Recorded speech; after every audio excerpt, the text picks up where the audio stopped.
Hello, dear learners. Today I'm going to explain Unit 9th poem of your Beehive's book, which is The Snake Trying. इस poem का जो name है the snake trying, जिसका मतलब है कि सांप कोशिश कर रहा है। वो किस चीज़ की कोशिश कर रहा है, ये तो आपको पोएम पढ़ के ही जानने को मिलेगा। Firstly I am going to tell you the poet's point of view of this poem, that what his view about this poem. तो इस पोएम के थ्रू जो पोएट है वो एक मैसेज कन्वे कर रहे हैं that not all snakes are harmful. मतलब सारे स्नेक्स हार्मफुल नहीं होते हैं, हानिकारक नहीं होते हैं। कुछ अच्छे भी होते हैं जिन्हें जब तक आप टीज नहीं करोगे दिल नॉट बाइट यू, है ना। इस पोएम के थ्रू पोएट ये बताना चाहते हैं कि जो एक ह्यूमन होता है, एक पर्सन होता है, उसकी मेंटालिटी होती है कि हाँ भाई सांप देखा बस डंडी उठा लो और उसको मार ही डालो जान से। सांप देखा मतलब हम तो गए, अब हमारी गई, हमारी ज़िंदगी ख़त्म। लेकिन ऐसा नहीं होता है। जब तक कोई एनिमल हमें हार्म ना करे, हमें उसको हार्म नहीं करना चाहिए, है ना। तो late them live their life और हमें अपनी लाइफ एंजॉय करनी चाहिए। बट यूजुअली क्या होता है, लोग कुछ डेंजरस एनिमल को देखकर या इंसेक्ट्स को देखकर इतने ज़्यादा घबरा जाते हैं कि फ़ौरन ही उन्हें मारने लगते हैं, है ना। उनको अपना दुश्मन समझ लेते हैं, चाहे वो एनिमल का दोष हो या ना हो, बट वो बेचारा मारा जाता है। इस पोएम के थ्रू पोएट यही बताना चाह रहे हैं कि जब भी आप कोई एनिमल देखें, firstly just understand that if the animal is dangerous और not, and don't kill animals, है ना। उनकी भी लाइफ है, उनका भी होता होगा, अपनी ज़िंदगी होती होगी। So let them live. Let's start the poem. Most of us think of snakes as fearsome. हमें से ज़्यादातर लोग स्नेक्स को भय का प्रतीक मानते हैं, डर का प्रतीक मानते हैं, है ना। ऑफ डेथ, और हम समझते हैं कि मतलब स्नेक ने काट लिया या स्नेक दिख गया मतलब हमारी डेथ है। लेकिन but the snake in this poem is itself a victim. लेकिन वो सांप जिसकी बात इस पोएम में की जा रही है, वो खुद एक शिकार है, वो खुद एक विक्टिम है ना। So let's find out how. The snake trying to escape the pursuing stick. जो सांप है वो कोशिश कर रहा है, escape मतलब होता है बचना, ठीक है। परसुइंग मतलब फॉलोइंग, पीछा करती हुई। स्टिक, अब हो सकता है कोई पर्सन स्टिक लेकर उसका पीछा कर रहा हो। तो यहाँ पे पोएट ये कह रहे हैं कि जो सांप है वो पीछा करती हुई स्टिक से, यानी जो पर्सन उसका पीछा कर रहा है उस स्टिक से बचने की कोशिश कर रहा है। With sudden curvings of thin long body. Sudden मतलब अब जो स्नेक का मूवमेंट होता है बॉडी का, वो कर्व शेप का होता है, मतलब ऐसे टेढ़ा मेढ़ा होके वो चलता है ना ज़मीन पे।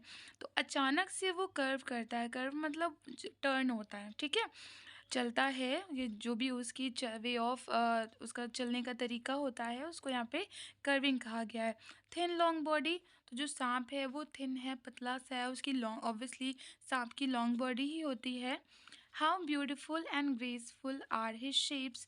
तो यहाँ पे सांप को बहुत ही ज़्यादा सुंदर बताया गया है कि जब वो कर्व करके चल रहा है, जब वो ट्विस्ट होके चल रहा है सांप, तो उसकी शेप कितनी ज़्यादा सुंदर दिख रही है, ठीक है। और ग्रेसफुल मतलब अट्रैक्टिव, बहुत ज़्यादा वो अट्रैक्ट कर रही है देखने वाले को अपनी तरफ। He glides through the water away. अब वो पानी से होकर, ग्लाइड्स मतलब क्या होता है, मूव स्लोली, धीरे धीरे चलना, ग्लाइड करके। अब वो ग्लाइड करता है थ्रू द वाटर, पानी के अंदर से वो ग्लाइड करता हुआ गुजरता है। फ्रॉम द स्ट्रोक, स्ट्रोक मतलब होता है हिट करना, उस पर वार करना। तो वो वार से बचने के लिए पानी से होकर गुजर रहा है। ओ लेट हिम गो। तो जो पोएट हैं उस पर्सन से कहना चाह रहे हैं जो सांप को दौड़ा रहा है या उसके पीछे भाग रहा है उसको मारने के लिए, तो पोएट उससे कह रहे हैं अरे उसको जाने दो, oh let him go over the water, पानी के ऊपर से उसको जाने दो। Into the reeds, reeds कहते हैं जो मार्श प्लांट्स होते हैं पानी के अंदर, पानी के अंदर जो छोटे छोटे प्लांट्स होते हैं जिनकी स्टेम्स बहुत ज़्यादा थिक होती हैं, उन प्लांट्स को रीड्स कहते हैं, ठीक है। तो वो कह रहे हैं कि उसको पानी के अंदर से रीड्स के बीच में से जाने दो, उसको हाइड हो जाने दो रीड्स में, ठीक है। विदाउट हर्ट मतलब बिना उसको हर्ट हुए, क्योंकि वो अपने आप को स्नेक क्या कर रहा है, बचा रहा है। तो उसको बिना हर्ट हुए उसको रीड्स में छुप जाने दो। Small and green he is harmless. वो छोटा सा हरे रंग का, यहाँ पे स्नेक का कलर क्या बताया गया है, ग्रीन। तो वो छोटा सा हरे रंग का है। ही इज़ हार्मलेस, वो हार्मलेस है मतलब वो सांप जो है वो नुकसान पहुंचाने वाला सांप नहीं है। इवन टू चिल्ड्रन, बल्कि वो बच्चों के लिए भी नुकसान पहुंचाने वाला सांप नहीं है। Along the sand he lay until observe। अब देखिए यहाँ पे ये बताया गया है कि वो सैंड यानी कि रेत के ऊपर लेट गया है until observe, इससे पहले कि उसको कोई देखे, है ना। until observe and chased away, और कोई उसको भगाए। chased away मतलब उसको परेशान करके भगाना। And now he vanishes in the ripples, और फिर क्या होता है कि वो फिर भागता है और वो वैनिश हो जाता है। वैनिश मीन्स गायब हो जाता है। एंड रिपल्स, पानी के अंदर जब आप कुछ फेंको तो जो पानी के अंदर से जो बबल्स निकलते हैं ना, उसमें एक होल टाइप का पानी के बीच में हो जाता है, छोटा सा साइक्लोन टाइप का। तो उसी को कहा गया है कि वो रिपल्स के अंदर, पानी के अंदर जाता है तो उसमें बबल्स निकलने लगते हैं, वो रिपल्स के अंदर वैनिश हो जाता है, गायब हो जाता है। Among the green slim reads, किसके बीच में? हरी हरी पतली पतली रीड्स। किसको मैंने अभी आपको बताया, रीड मीन्स क्या होता है? स्मॉल प्लांट्स अंडर वाटर, पानी के अंदर जो मार्श प्लांट्स होते हैं, छोटे छोटे से प्लांट्स होते हैं, उन्हें बोलते हैं reads. So this poem is written by W.W.A. Now I am going to tell you the short summary of this poem for your better understanding.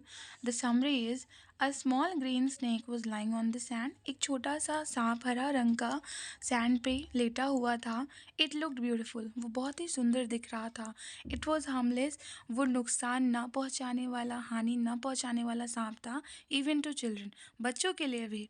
Someone saw it, किसी ने उसको देखा, and ran after it with a stick, और वो एक stick लेकर उस सांप के पीछे भागा। He wanted to kill it, वो पर्सन उस सांप को मारना चाहता था।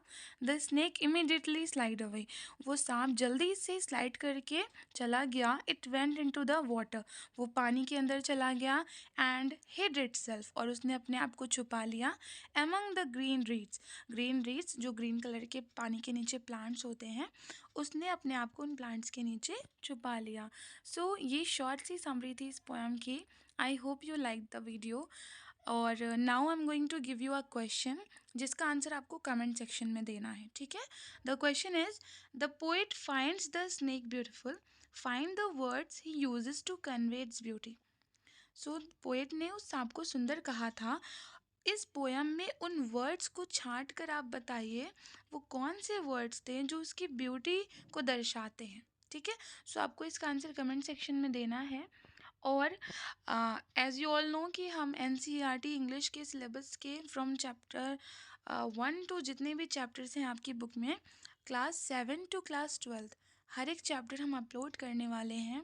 तो अगर आप चाहते हो कि आप सबसे पहले अपने इंग्लिश सिलेबस का चैप्टर देख सको तो इस चैनल को सब्सक्राइब करिए। और अगर आपने पहले से सब्सक्राइब कर लिया है तो इस चैनल को अपने दोस्तों के साथ, और अगर आप चाहें तो अपनी फैमिली के साथ भी शेयर कर सकते हैं, so they can help other students, right.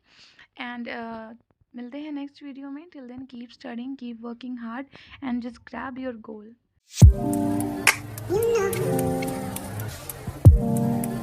You know.